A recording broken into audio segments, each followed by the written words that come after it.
आदाब नाज़रीन, मुंसिफ टीवी के खसूसी प्रोग्राम ग्राउंड रिपोर्ट में आपका खैर मकदम है।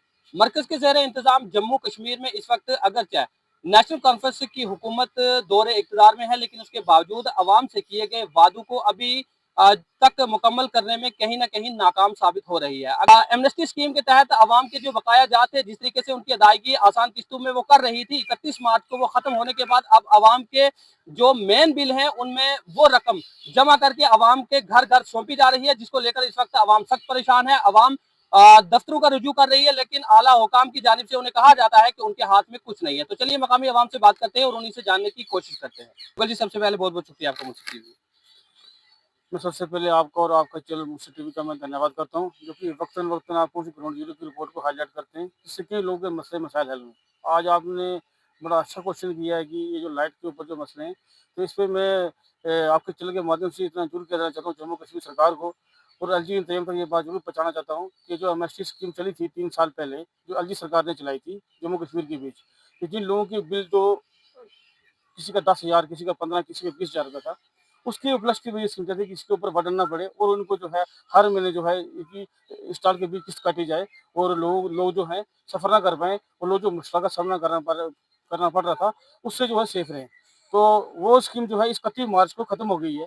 उस उपरांत के बीच जो लोग उस 31 मार्च से पहले-पहले जो है वो अपनी पेमेंट जमा करा गए, वो सेफ रहे और उनको सुविधा भी मिली। लेकिन जो गरीब देहातों से जो लोग जो हैं, जिनके पास कोई रोज़गार नहीं है, सिर्फ़ दिहाड़ी लगाते हैं, वो जमा नहीं करवा पाए, तो स्कीम खत्म हो गई और ऑटोमेटिक उनका जो पिछला बिल है, उसके बीच जो है उन्होंने नया बिल जो आया जिसका 250 आया, 500 आया, उसको ऐड करके जो है उनके अकाउंट में डाल दिया है। लोगों के ऊपर बर्डन पड़ गया है, लोग बड़े परेशान हैं और मैं ये ज़रूर कहना चाहता हूँ आपके चैनल के माध्यम से कि ये स्कीम अगर 3 साल पहले चली थी, तो अब जम्मू कश्मीर की भी जो है फुल बहुमत से जो है नेशनल कॉन्फ्रेंस की गवर्नमेंट है और लोग भली-भाँति जानते हैं और मैं उम्र सरकार से ये कहना चाहता हूँ कि इस स्कीम को जो है वापस लॉन्च किया जाए, वापस रिस्टोर किया जाए ताकि लोगों को उससे सुविधा मिले और ये स्कीम अलजी साहब ने चलाई थी। गर्मी इतनी टेम्परेचर इतना बढ़ रहा है 35, 40 तक जा रहा है और बिजली से लोग जो है दिन ब दिन दूर हो रहे हैं, लोग परेशान हो रहे हैं और एक वक़्त वो था सरकार ने कहा था कि बीजेपी जो है ये स्मार्ट मीटरिंग कर रही है,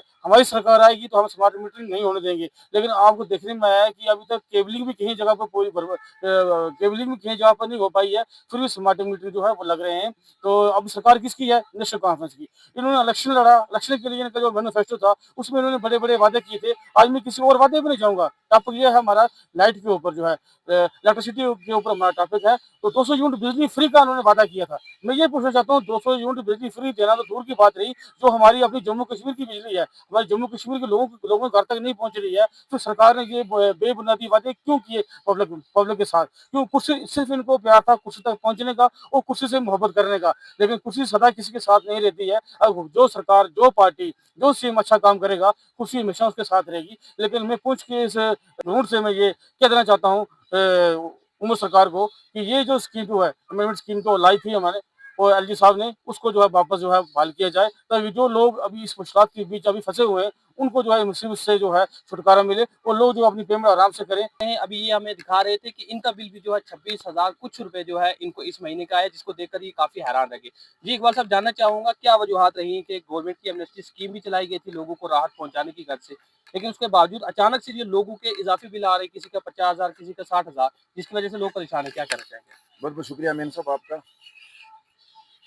क्या बात करें, दुख इस बात का है कि एलजी इंतजामिया ने एक स्कीम निकाली थी एमनेस्टी। एमनेस्टी स्कीम, जिसमें उन्होंने ये कहा था कि जो पिछले बिल बकायात हैं लोगों के, वो उसमें थोड़ा-थोड़ा करके किस्त बाई किस्त जो है उसको पे करेंगे, उसके बाद जो है वो क्लोज़ हो जाएगा। अब कुछ लोगों ने 2 किस्तें दी, 4 दी, 5 दी। देने के बाद अचानक ही हमारी स्टेट गवर्नमेंट ने उसको 31 मार्च तक उस स्कीम को क्लोज़ कर दिया। अब स्कीम को क्लोज़ करते ही जिन लोगों ने वो पैसा जो पहले पे किया हुआ था ऑलरेडी, वो पैसा भी डबल इंटरेस्ट लगा के इस वक़्त मैं खुद को अब किसकी बात करें, ये कोई ढकी-छुपी बात नहीं है। आप ये शो भी देख सकते हैं, आप अपने कैमरा स्क्रीन पे इसको देख सकते हैं। जबकि मेरा 500 साढ़े 500 बिल आ रहा था, 376, 434, 500, ये मैंने बिल ऑलरेडी मैं मंथली पे करता हूँ। जी, मीटर लगा आपका? अभी मीटर लगा।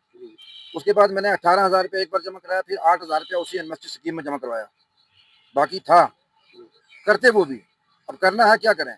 इन सरकारों ने यहाँ ला के रख दिया, बिजली हमारी, पानी हमारा, दरिया हमारे, नदियाँ हमारी, प्रोजेक्ट्स हमारे, वो हम बाहर सेल हो चुके हैं और हमारी जम्मू कश्मीर के अवाम को लूटने का इस वक्त वाहिद जरिया और मुझे दुख से कहना पड़ता है कि मुझे लगता है कि आवाम को आए दिनों बिजली नहीं उठने देगी, बिजली के बिल ही नहीं उठने देंगे और क्या करेगी आवाम, बच्चों का पेट कहाँ पालेगी, महंगाई कहाँ किस स्टेज पे पहुंच चुकी है, बेरोजगारी का कितना आलम है, इनकम सोर्स कोई रहा नहीं, रोजगार यहाँ है नहीं, रोजगार गवर्नमेंट दे नहीं पाई।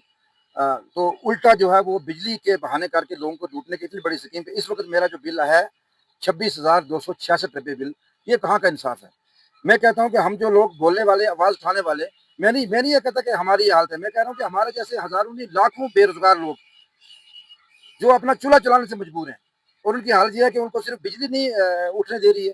तो ये कहाँ का इंसाफ है। ये हमारी इंतजामिया से, खासकर उमर अब्दुल्ला सरकार से अपील रहेगी, जिन्होंने इलेक्शन से पहले वादा किया था कि मैं 200 यूनिट फ्री दूंगा। आप अपने 200 यूनिट को संभाल के रखें, कम से कम हमें उसी पहले हाल पे रहने दें। वही जो हाल हमारा था, उल्टा ये हो गया कि इस वक्त बिजली के बिल, यकीन मानेंगे आप, पिछले दिनों मंडी में पड़ जाते और 2-4 दिन के बाद देखना आप उनकी सारी आवाम जो है वो सड़कों पर होगी खाली बिजली को लेकर। बाकी रोना धोना इस वक्त आवाम को भूल चुका है, क्योंकि हर घर में बिजली का 20,000, 15,000, 18,000, 26,000, 30,000 बिल आ चुका है और मीटर भी, समाज मीटर भी लग चुके हैं। जबकि उमर सरकार ने कहा था कि मुझे पावर दे दो, मुझे एक मौका दे दो और मैं समाज मीटर को दरिया में फेंकूंगा। अब कहाँ गए वो बातें। इसका मतलब है कि ये दिल्ली से लेकर यहाँ तक सिर्फ जुमलेबाजी की सरकारें बनती है और आवाम को बेवकूफ़ बनाया जा रहा है और आवाम को इतना इतना इस वक्त पिसा जा रहा है इस चक्की में, तो कोई पुरसाने हाल नहीं है। जिस तरीके से मकामी अवाम के आपने तासुरात सुने हैं कि अवाम का कहना है कि जो एमनेस्टी स्कीम चलाई गई थी, जिसके तहत अवाम को आसान किस्तों में अपने बिजली के बिल की अदायगी में काफ़ी राहत मिल पा रही थी, या तो उस स्कीम में मजीद तोसी की जाए ताकि अवाम अपने बिल की अदायगी में राहत हासिल कर सके, या फिर कोई ऐसी नया मनसूबा बनाया जाए जिसके तहत अवाम को जो उनके 10,000, 40,000, 50,000 रुपया बिल सौंपे गए हैं ताकि उनमें कुछ ना कुछ उन्हें राहत मिल पाए। तो उम्मीद रखेंगे हमारी इस खसूसी ग्राउंड रिपोर्ट की नशियात के बाद मौजूदा दौरे इक़्तिदार में जो हुकूमत है नेशनल कॉन्फ्रेंस की, वो भी इस तरह मुतवज्जा होगी और खास करके मरकजी हुकूमत और गवर्नर इंतजामिया भी इसमें अपना अहम किरदार अदा करके अवाम को राहत पहुंचाने में कुछ ना कुछ इकदाम उठाएंगे ताकि अवाम को आने वाले वक्त में जो इजाफी बिल हैं उनसे राहत मिल पाए। तो आज की खसूसी ग्राउंड रिपोर्ट में मेरे साथ बस इतना ही। अपने मेजबान मोहम्मद अमीन और मुनसिफ टीवी की पूरी टीम को दीजिएगा इजाजत। अल्लाह हाफिज।